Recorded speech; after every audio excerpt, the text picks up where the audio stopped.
Hello guys, आज बडीकोमा आइरहेको छु बडीलाई भेट्नु किनभने मेरो बडी अलिकति बिसन्चो हुनुहुन्छ हैन। अब मैले भिडियो नबनाएको पनि कति भइसकेको थियो नि त। अब प्रायः जस्तो त म भिडियोहरू बनाएर हाल्दिनँ, तपाईहरुलाई पनि थाहै छ।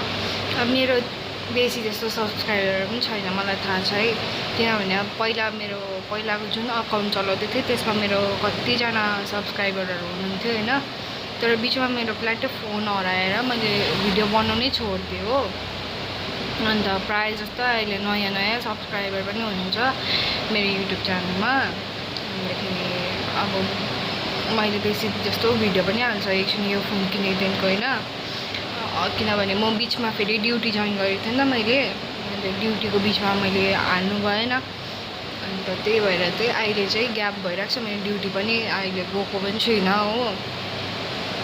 अन्त गरम भएर कस्तो भइरहेको छ फेरि यो 2-3 दिनमा कस्तो गरम छ हैन। जुनदेखिको आमामा कस्तो साह्रो परिसक्यो क्या। अन्त अब अस्ति पनि हस्पिटल गएको थिएँ बडीलाई हेर्नु हो। अब फ्यामिलीमा त्यही हो, अब बिमार हुँदाखेरि हैन। अन्त त्यही भएर चाहिँ आज पनि हेर्न आइरहेको छु बडीलाई। अनि बडी चाहिँ सुतिरहनु भएको छ। त्यही त हो गाइस, गरम पनि यस्तै छ, के गर्नु गाइस।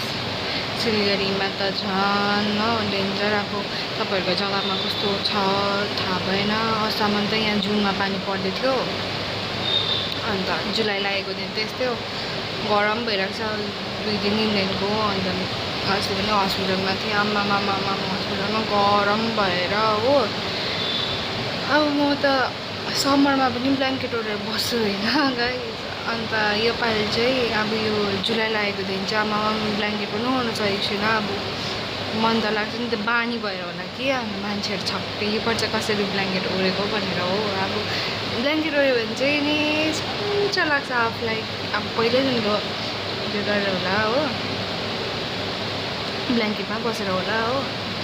अन्त हेर्नु मेहन्दी लगाएको हो।